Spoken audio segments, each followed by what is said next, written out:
Assalamualaikum warahmatullahi wabarakatuh, sedulur sebangsa dan setanah air. Jumpa lagi di channel Jagat Lupitu. Semoga dalam keadaan sehat, tak kurang satu apa, rahmah barokah salam Allah curahkan untuk kita semuanya. Berikut ini saya tampilkan gerak cepat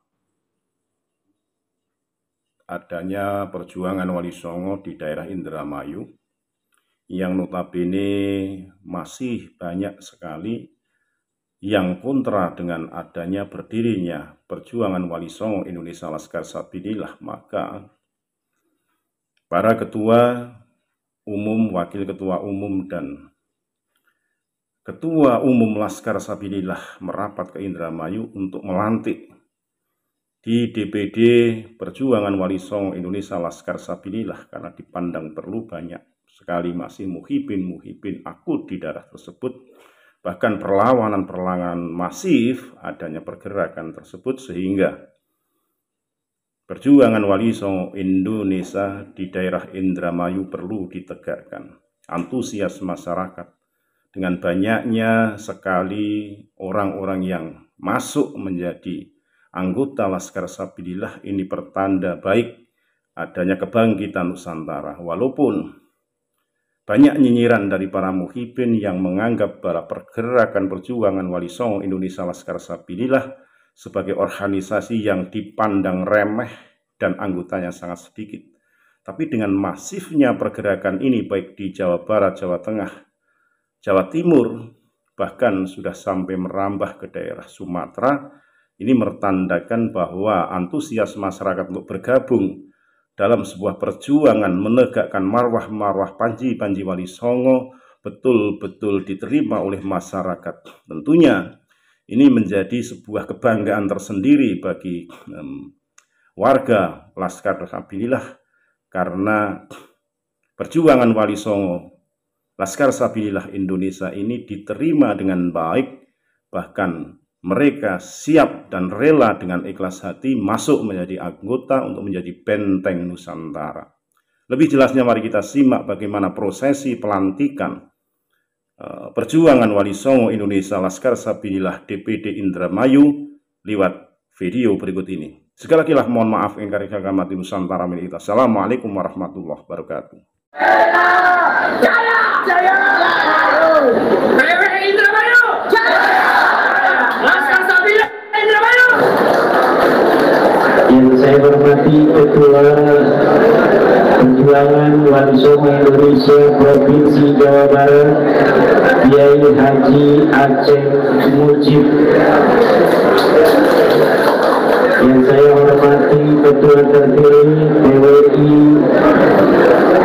Laskar Sabilillah Indramayu, Bapak Gus Zamroni dan Panglima Sukeno.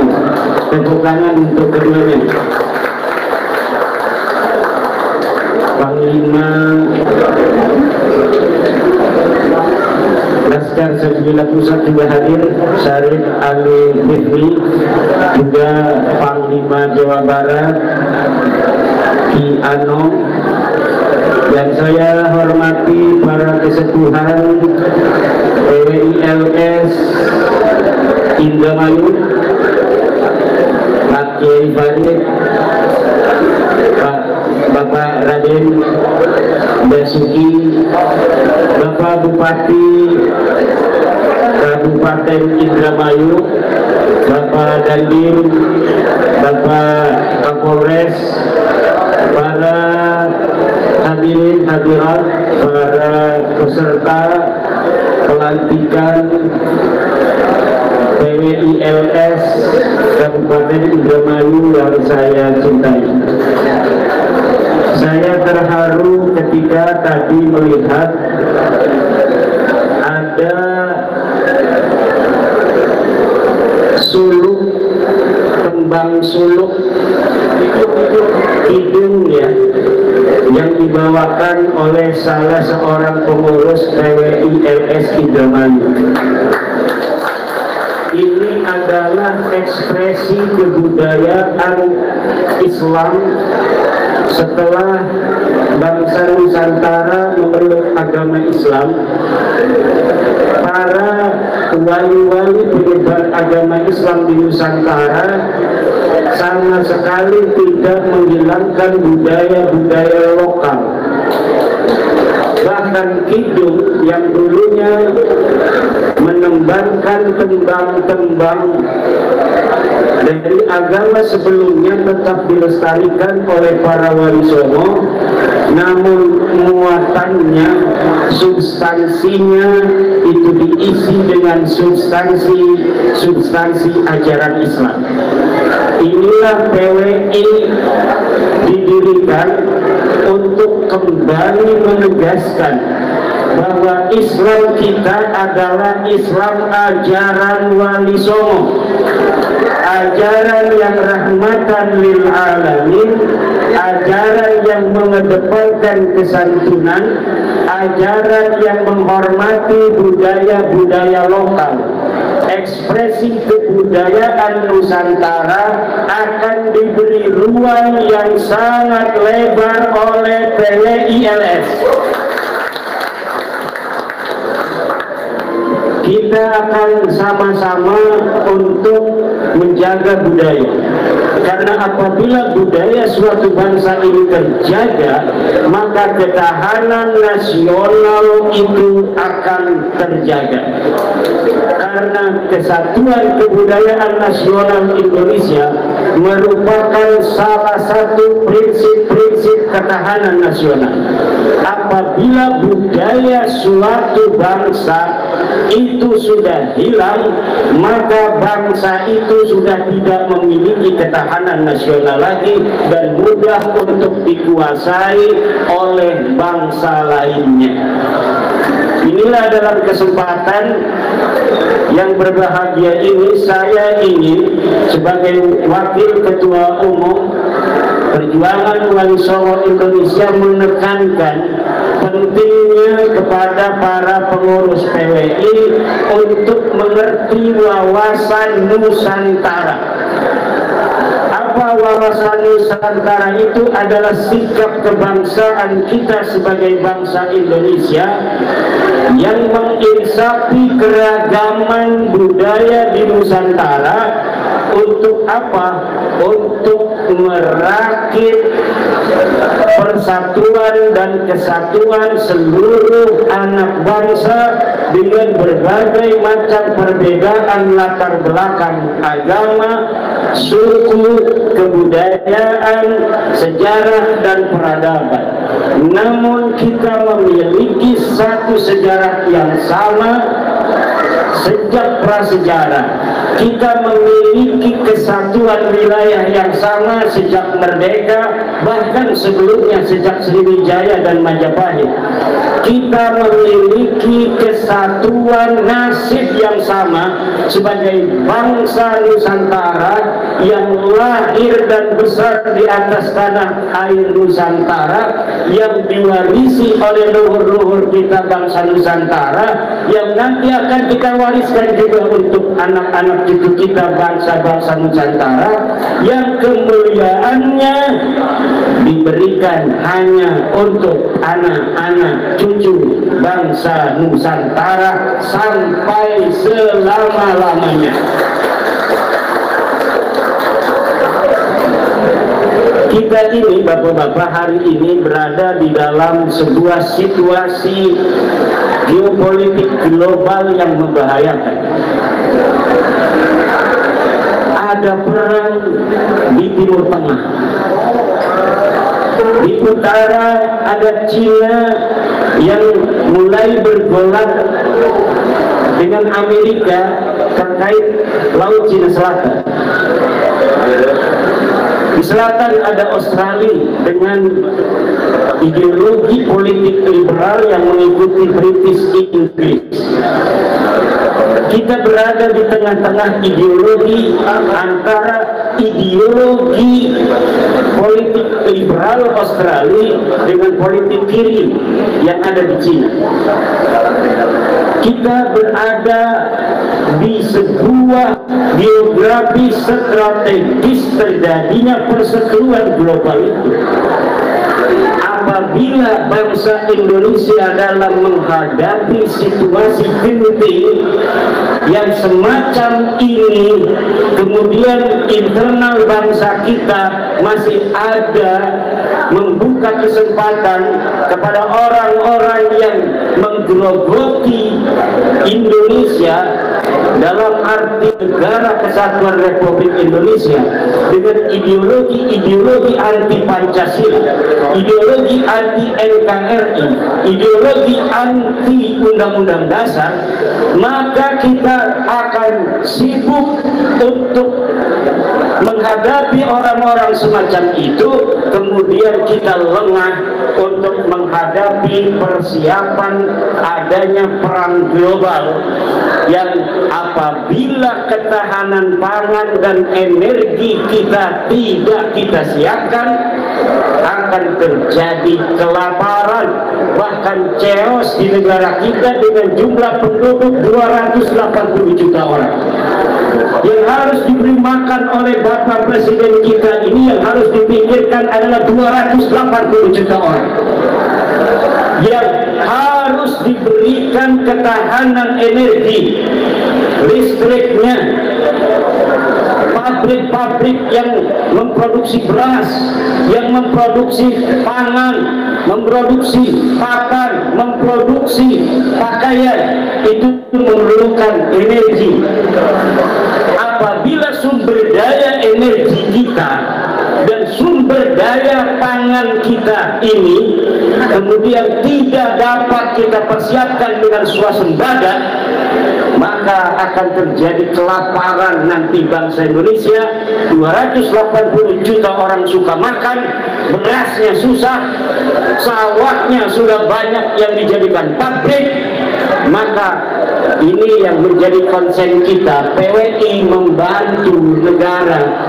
Apa-apa yang sudah dilakukan oleh negara ini banyak, tetapi ada beberapa hal yang bisa dilakukan oleh kita sebagai warga negara untuk membantu negara.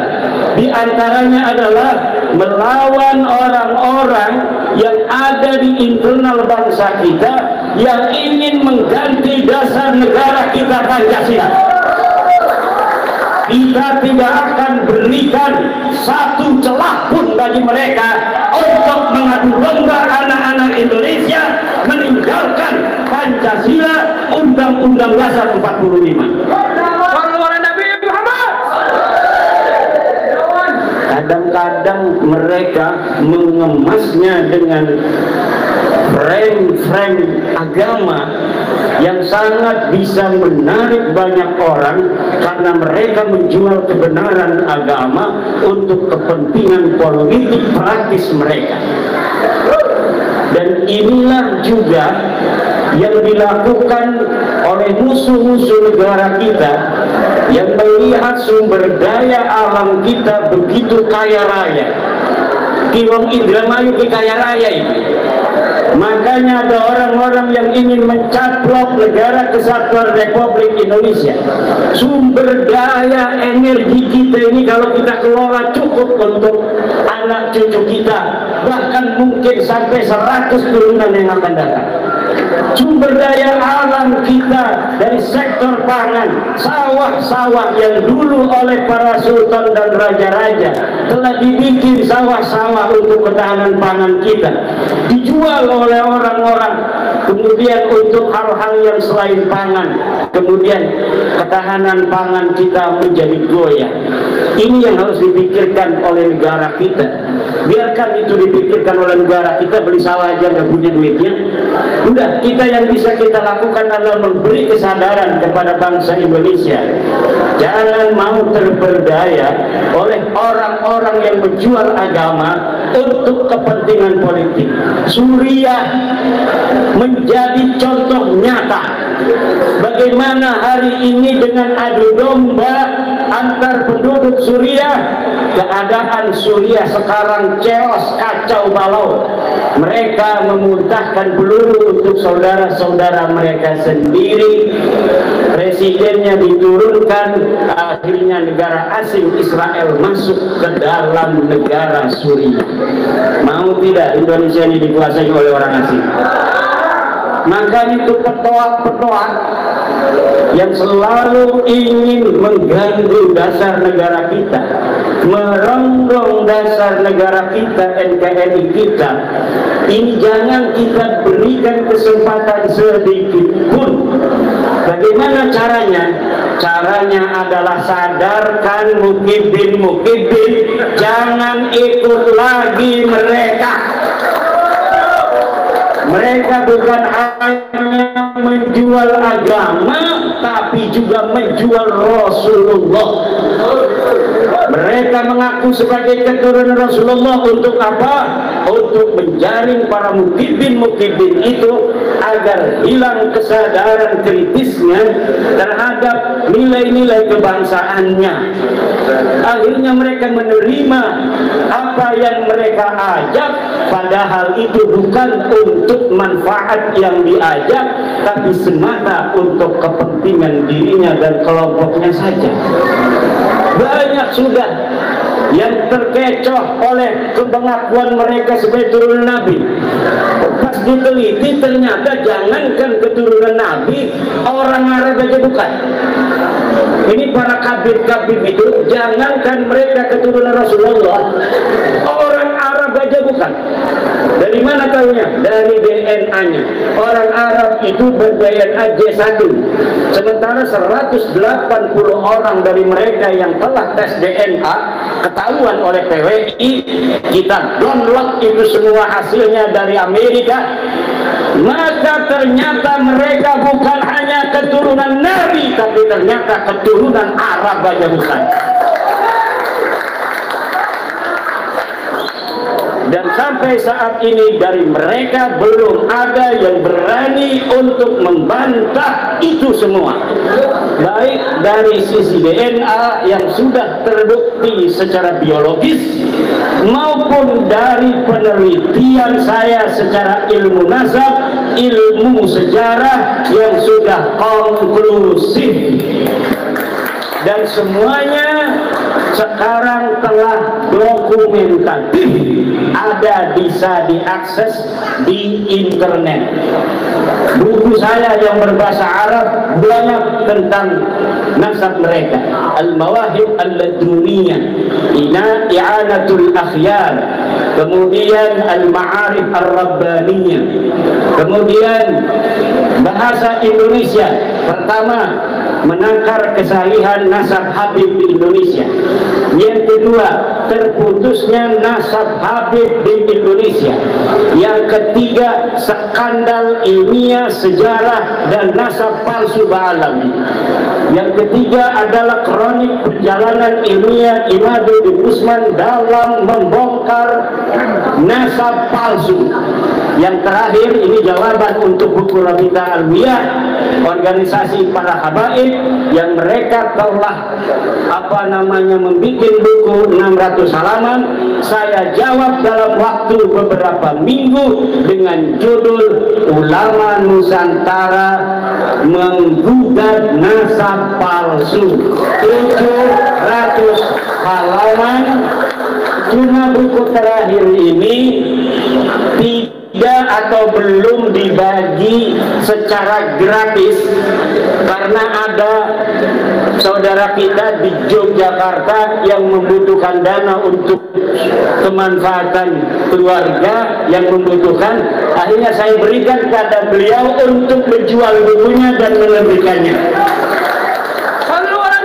Saya hanya minta 5 buku saja untuk saya, selebihnya untuk kepentingan beliau karena membutuhkan. Jadi kalau misalnya para bapak, para ibu yang hadir, khususnya para pengurus PWI yang sudah sadar, yang sudah tidak husnudon, para putra putri Wiralodra. Ini Wiralodra ini di Indramayu jangan gegabah, jangan kelihatannya lemes begitu, jangan tegak. Nah, Wiralodra lemes. Ini Indramayu dijadikan sebuah kabupaten dunia zaman dulu. Ini hasil tapa berata, hasil tapa dari putra Singalodra yang bernama Arya Wiralodra, yang kemudian menjadikan Indramayu ini sebagai daerah yang subur dan makmur. Tapi seorang kesatria tanpa wanita itu juga lemas. Betul. Akhirnya Arya Wiralodra menikah seorang pendekar wanita bernama Putri Dharma Ayu. Ini nggak ada yang menang ini melawan Putri Dharma Ayu.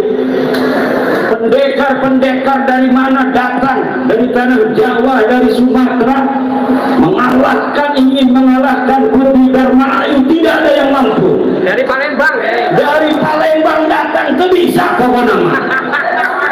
Akhirnya putra Indramayu asli mendengar, mana itu katanya wanita cantik namanya Dharma Ayu yang sudah mengalahkan seluruh para jawara tanah Jawa dan Sumatera.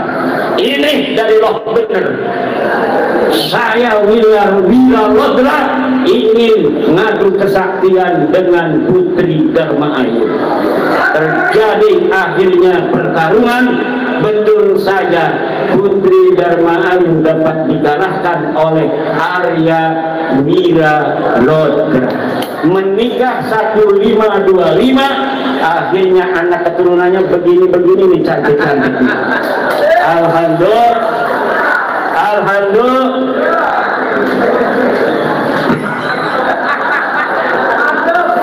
Ini belum ngopi semua yang jaga saya ini. Waduh. Ibu bapak hadirin ma'asyiral muslimin rahimakumullah. Jadi ini penting sekali lagi, PWI didirikan dengan asas kebangsaan dan asas keagamaan. Dalam asas kebangsaan kita mengikuti, ini baru nih, sudah ngopi. Dalam kebangsaan kita mengikuti, kita berasas dengan asas Pancasila dan Undang-Undang Dasar 1945. Di dalam keagamaan kita berakidah ahli sunnah wal jamaah an-nahdiyah.